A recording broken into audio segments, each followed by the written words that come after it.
Hello everyone, welcome to Know Your Rights YouTube channel. This channel is an attempt to talk about legal issues that are relevant for the common people in the simplest way possible.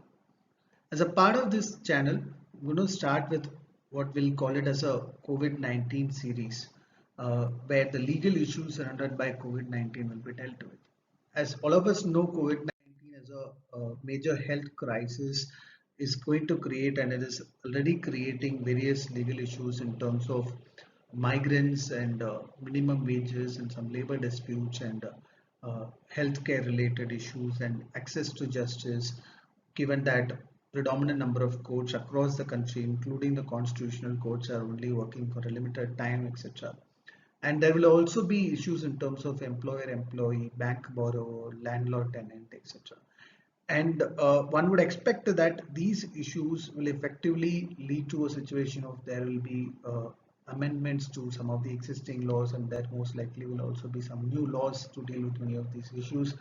And simultaneously, there will also be judgments of the Supreme Court and the High Courts that deal with many of these issues. So, as we go along, we'll try and talk about many of these issues and the judgments of the courts to the extent that we can. Today, as a part of the first episode, what we are going to talk about is an exponential growth that is happening the last 2 months or so since the COVID-19 situation has happened in India. This exponential growth, in fact, is much larger than the number of positives that we have in the country. Yes, we are going to talk about arrests by state police authorities for so-called lockdown violations.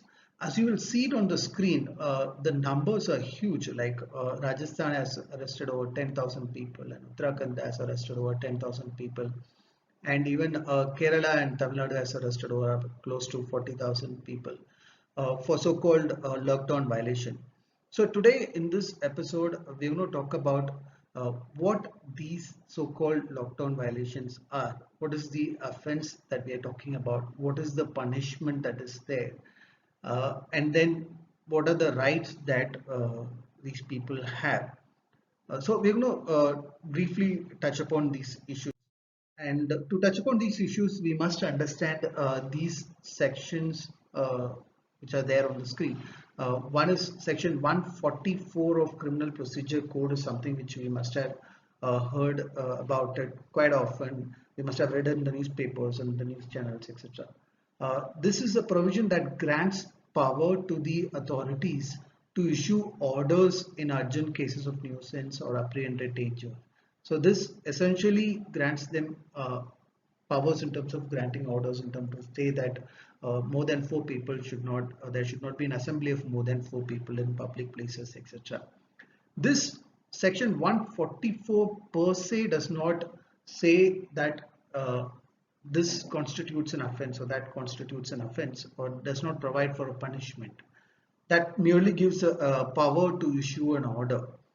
Now, 188 of Indian Penal Code is the provision that deals with disobedience to order duly promulgated by a public servant.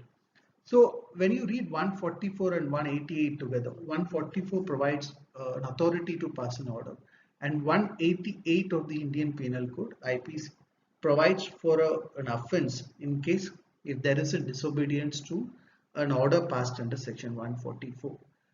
And you will also see on the right side there is section 3 of Epidemic Diseases Act, which provides for penalty for disobeying any regulation or order made under the act.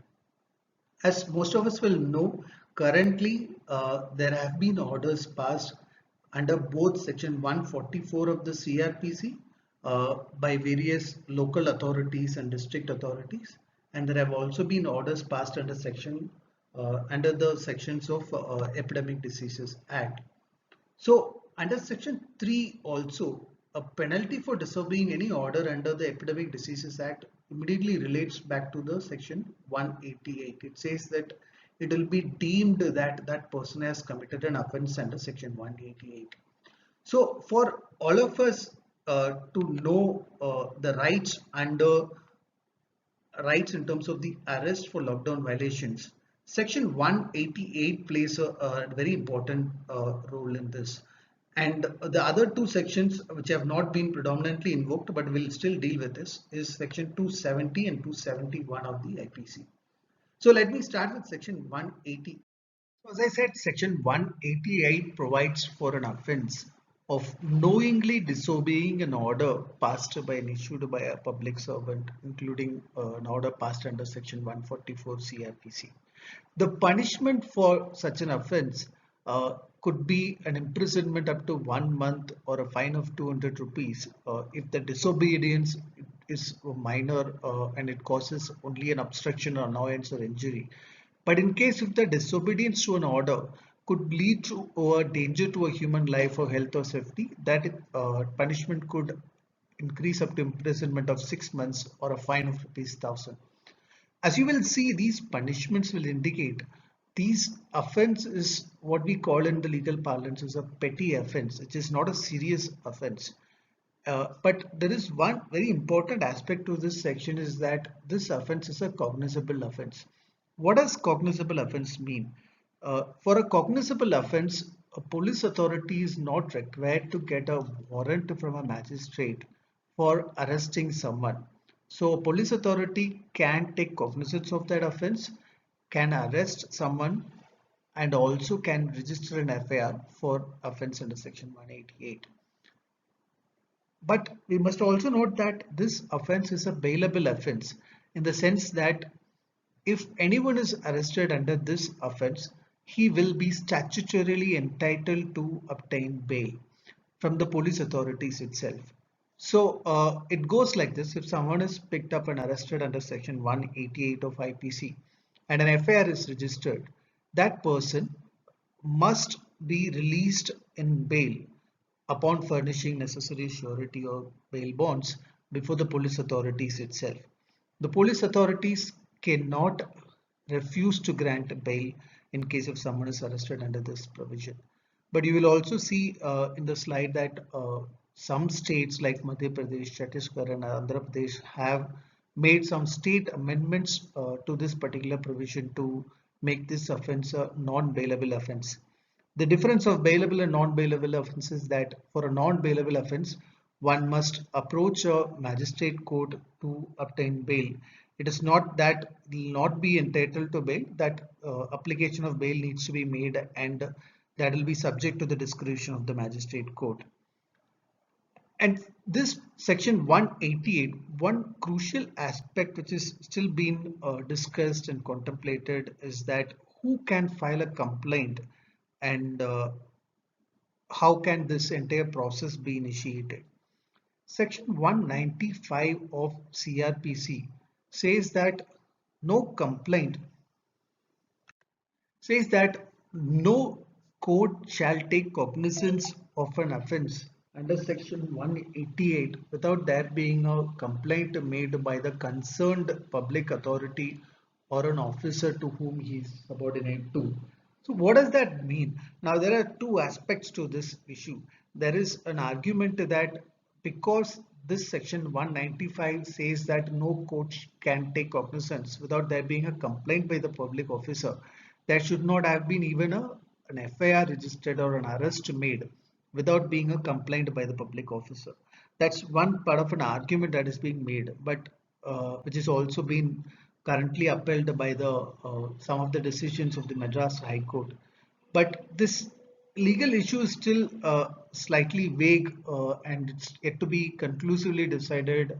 But there is also a view that even though a complaint by a public officer is necessary, that is necessary only at the stage of a trial and also court taking cognizance of charge sheet having been filed at the later stage, and a police authority, even though without there being any complaint by the concerned public officer, could go ahead and arrest someone or register an FIR.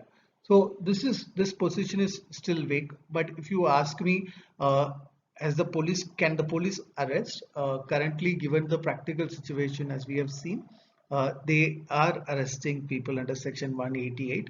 And if once they arrest, they can also register an FIR. They have been registering an FIR. and which is this, since this is a bailable offence, one could be able to obtain a bail without with the from the police authorities itself. And other two sections which are also invoked, but which are not predominantly invoked. 188 is what I understand from the police newspaper reports, that 188 has been invoked more commonly than this sections 270 and 271. 270 is an offence where an act has been committed with a reason to believe that that act will likely to spread the infection of any disease dangerous to life, and the punishment could extend up to 2 years, or with fine, or with both. And this offence is both cognizable and bailable, similar to that of section 188, which will mean that a police authority can make an arrest and also register an FIR, but that person who's arrested will be entitled to bail from the police authorities, will also have to make the formality of obtaining a bail from the court subsequently.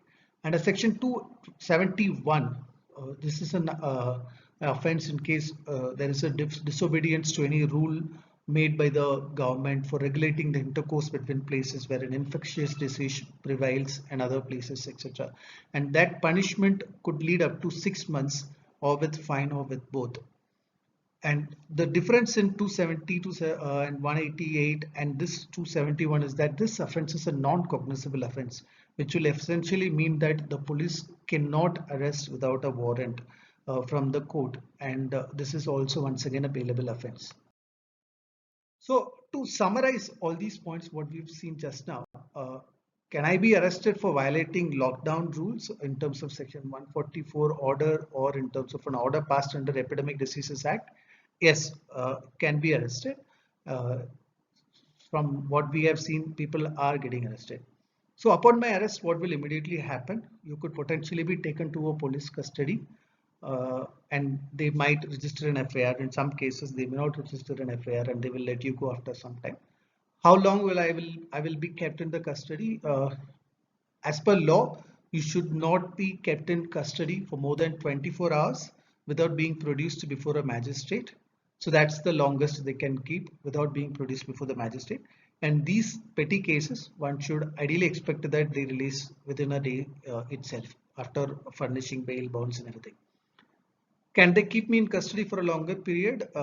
They should not, they cannot, but if there are situations that happens, it must immediately be notified to the concerned magistrate court, or that necessary assistance from a lawyer needs to be obtained.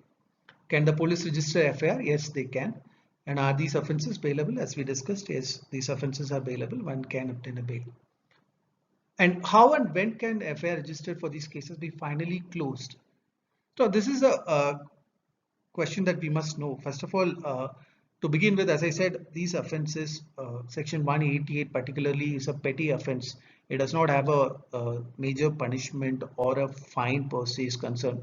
And these thousands and thousands of cases being filed across the states are going to increase the burden of the criminal courts in the country, because these offences cannot be compromised, and there cannot be put an end to the entire FIR. So this will have to have a logical end in terms of a matter being then posted before the concerned magistrate court, and there will be all these formalities in terms of summons being issued, and then the accused being called for, and then statements being recorded, etc.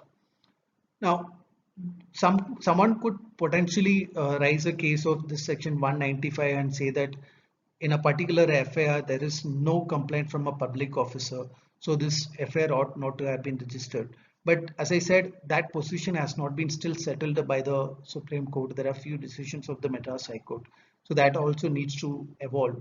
Currently, as I understand, there has been a public interest litigation filed before the Supreme Court, essentially saying that these arrests in fact should stop. I mean, people who are getting arrested, if you ask me, are really the marginalized people and migrants who have no other option but to be on the road. And these arrests effectively going to achieve nothing except for increasing the number of cases in the courts and kind of causing harassment to these people. if some kind of reprimanding position can be made, and that if some fine can be imposed, not an exorbitant one, and this position lockdown can be effectively implemented, then that is something which one must consider. But registering an FIR and arresting thousands of people is not going to be a solution. So this is what all we have for this episode. So if you have any comments, any feedback, please do let me know in the comment box. Thank you. Thank you all. Stay safe and stay healthy.